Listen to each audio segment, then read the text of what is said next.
నేను చెప్తున్నా కదా, నేను ఆయన జనాభా లెక్కల్లో లేరు, ఆయన ఎవరో కూడా నాకు తెలియదు. 100% లేదు. ఒకటే మీటింగ్కి పోయినటువంటి ఆంధ్ర మంత్రి గారు బయటకు వచ్చేమో మేము బనకచెర్ల కడుతున్నాం, బనకచెర్ల మీద డిస్కషన్ అయిందని చెప్పిండు. ప్రెస్ ఇన్ఫర్మేషన్ బ్యూరో కేంద్ర ప్రభుత్వంలో కూడా బనకచెర్ల మీద డిస్కషన్ అయింది, ఆఫీసర్స్ కమిటీలో ఉంటుందని చెప్తున్నారు. ఇక ముఖ్యమంత్రి గారు బయటకు వచ్చేమో డిస్కషన్ కాలే అంటుండు. వీరి యొక్క గత చరిత్ర మనకు తెలుసు కదా, ఆయన పెట్టుకున్న ఓట్లు, ఆయన మాట్లాడిన మాటలు, ఆయన ఎగ్గొట్టినటువంటి రైతు బంధులు, రైతు భరోసాలు, కళ్యాణ లక్ష్మిలు అన్నీ మనకు తెలిసినాయి కదా. సో ఆయన చరిత్ర తెలుసు కాబట్టి ఖచ్చితంగా మన ముఖ్యమంత్రే, మన తెలంగాణ ముఖ్యమంత్రే అబద్ధం ఆడుతున్నాడని తేట తెల్లం అయిపోయింది ఇలా ప్రజల ముందట. అందుకే బలంగా చెప్తా ఉన్నాం, ఆయన రాజీనామా చేయాలి, ఆయన పదవిలో కొనసాగేటటువంటి అర్హతనే లేదు. Thank you. మాట్లాడదాం లేవే, ఎందుకంటే చాలా క్లారిటీ ఇవ్వాలి దాని మీద. బనకచెర్ల ఇష్యూ చాలా ఇంపార్టెంట్ ఇష్యూ, శాశ్వతంగా మన నదీ జలాలకు దూరమయ్యే ఇష్యూ కాబట్టి దాని మీద ఈరోజు మాట్లాడతాం. ఆ ఇష్యూ మీద కూడా నేను మళ్ళీ క్లారిటీస్. ఇప్పుడు ముఖ్యమంత్రి గారిని మేము డిమాండ్ చేస్తున్నాం, ఆయన అఖిలపక్షం తీసుకొని పోవాలి. ఆయన తీసుకొని పోకపోతే ఢిల్లీకి నేను ఖచ్చితంగా మాకు సహకరించి తోడుగా వచ్చే సంఘాలన్నింటినీ, పార్టీలన్నింటినీ కూడా తీసుకొని కూడా వెళ్తాం. అందులో మోమాటం ఏం లేదు. ఎందుకంటే తెలంగాణ ప్రజల హక్కుల కోసం రాష్ట్ర ముఖ్యమంత్రిగా ఆయన తన బాధ్యతను మర్చిపోవచ్చు, కానీ మేము మర్చిపోలేదు. తెలంగాణ జాగృతిగా న్యాయ పోరాటం చేస్తాం. అవసరమైతే ఢిల్లీ బేస్డ్గా కూడా ఆందోళనకు కూడా రూపకల్పన చేస్తాం. ఈశ్వర్ అన్న తను స్వయంగా తను బొగ్గుగని కార్మికుడు, చాలా సీనియర్ నాయకుడు. మా జగిత్యాల జిల్లాకు కూడా మేము ఆయనను పెద్దనగా పిలుచుకుంటాం. అటువంటి నాయకుడికి ఇన్ఛార్జ్ ఇవ్వడం డెఫినెట్గా తెలంగాణ బొగ్గుగని కార్మిక సంఘం మంచిగా పనిచేస్తుందని చేయాలని కూడా కోరుకుంటున్నాం. Thank you.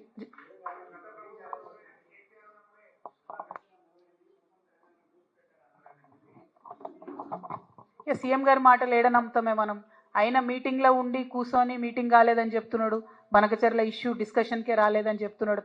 తను చెప్పే మాటలకు శాంక్టిటీ ఏముంది చెప్పండి? ఎంత దారుణంగా మాట్లాడుతున్నారు, ఎంత దారుణంగా అబద్ధాలు ఆడుతున్నారు. కేసీఆర్ గారి హయాంలో ఈ డిస్కషన్ రాలేదు, వచ్చిందే ఇప్పుడు. వచ్చిన తర్వాత రాచమార్గం వేసిందే ఈయన, రెడ్ కార్పెట్ వేసిందే ఈయన. ఆయన ఇప్పటికి మాట చెప్తారు కదా ముఖ్యమంత్రి గారు, నా స్కూల్ బీజేపీలో అయింది, నా కాలేజ్ టీడీపీలో అయింది, నా ఉద్యోగం కాంగ్రెస్లో అని. ఇంకా కూడా ఆయన కాలేజ్ స్టూడెంటే అనుకుంటున్నాడు. అందుకనే టీడీపీకి చంద్రబాబు నాయుడుకే కట్టుబడి ఉన్నాడు ఇప్పటికి కూడా. ఆయన కోసం మొత్తం అన్ని కూడా మన గోదావరి నదీ జలాలు గిఫ్ట్గా ఇస్తున్నటువంటి పరిస్థితి కనబడుతున్నది. ఆడ చంద్రబాబు నాయుడు గారు సన్మానం చేస్తుంటే ముఖ్యమంత్రి గారి ముఖం ఆనందంతో వెలిగిపోతున్నది. కానీ నాకైతే బలీక బక్రాన్ చూసినట్టు అనిపించింది. కానీ ఇక్కడ బలయ్యేది ఎవరు? తెలంగాణ ప్రజలు. తెలంగాణ ప్రజల యొక్క హక్కులు, గోదావరి నదీ జలాల్లో శాశ్వతంగా హక్కులు కోల్పోతాం. ఇది వాస్తవం, ఇది జరిగింది అక్కడ. ఎందుకంటే ప్రెస్ ఇన్ఫర్మేషన్ బ్యూరో తెలుగులో ఒక ప్రెస్ నోట్ ఇచ్చింది, ఇంగ్లీష్లో ఒక ప్రెస్ నోట్ ఇచ్చింది.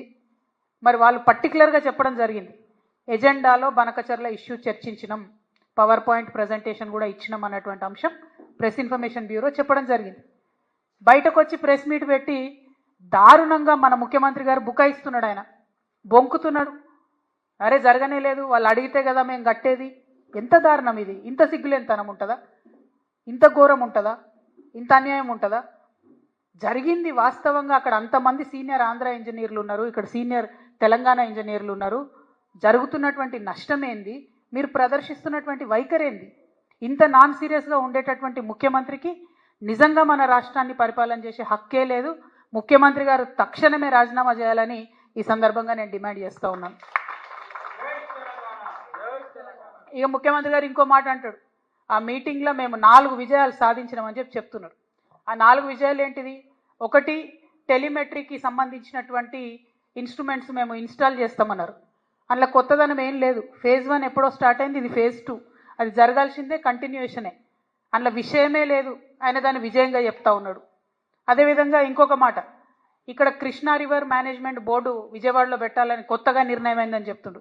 అందులో కూడా కొత్త నిర్ణయం ఏం లేదు, అది విభజన చట్టంలో ఉన్నటువంటి హామీయే. గోదావరి మేనేజ్మెంట్ బోర్డు హైదరాబాద్లో ఉంటే కృష్ణా రివర్ మేనేజ్మెంట్ బోర్డు ఆంధ్రాలో ఉంటుంది. అందులో పెద్ద విషయం ఏం లేదు, కొత్తది లేదు, ఈయన సాధించింది కూడా ఏం లేదు. ఇక శ్రీశైలం రిపేర్లు, మన భూభాగంలో ఉన్నటువంటి నాగార్జున సాగర్ని మనం రిపేర్ చేయాలి, వాళ్ళ భూభాగంలో ఉన్నటువంటి శ్రీశైలంను వాళ్ళు రిపేర్ చేయాలి. అది కూడా విభజన చట్టంలో ఉన్నటువంటిదే. కూడా ఈయన కొత్తగా సాధించిందే లేదు, తెచ్చింది లేదు.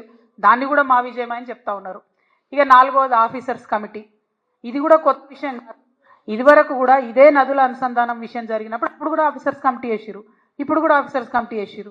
ఇప్పుడు ఆఫీసర్స్ కమిటీలో తెలంగాణ అంశాలన్నిటితో పాటు తెలంగాణకు తీవ్రంగా నష్టం చేసేటటువంటి బనకచెర్లను కూడా యాడ్ చేసిండ్రు.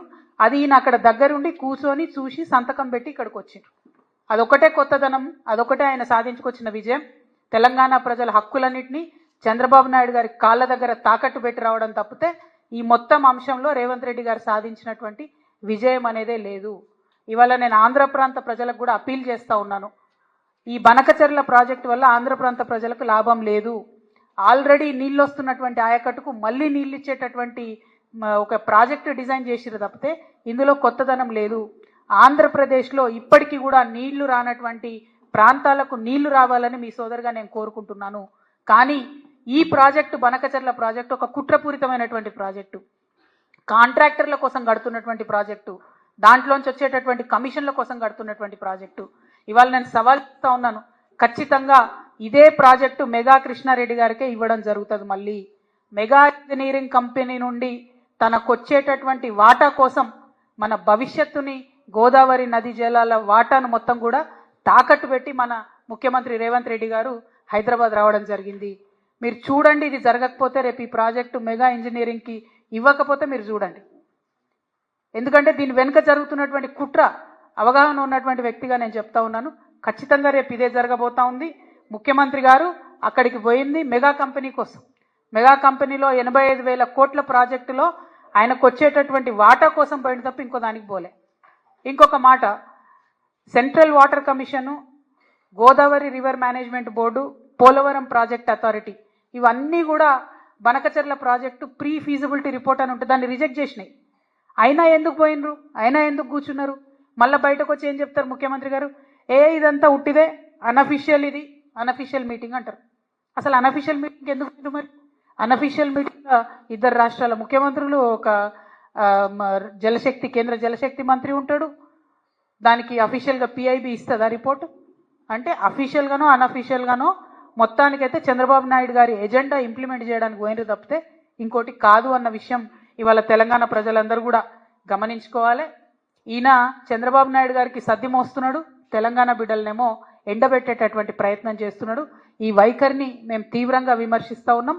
మేము తెలంగాణ జాగృతి నుండి, మీ అందరికీ తెలుసు, ఇదివరకు ఉమ్మడి ఆంధ్ర రాష్ట్రంలో ఉన్నప్పుడు కూడా పోలవరం ప్రాజెక్టు మీద న్యాయ పోరాటం చేసినాం.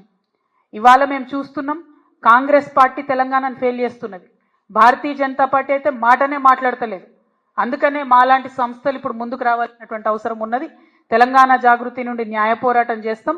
తప్పకుండా బనకచెర్ల ప్రాజెక్టును ఆపి తీరుతామని కూడా ఈ సందర్భంగా మేము తెలియజేస్తా ఉన్నాము. మరి తెలంగాణకు అన్యాయం జరుగుతుంటే మేకపోతు గాంభీర్యం ప్రదర్శించి ప్రజల్ని మోసం చేస్తున్నటువంటి ముఖ్యమంత్రి గారు ఖచ్చితంగా నేను రిజైన్ చేయాలని చెప్పి కోరుతా ఉన్నాను.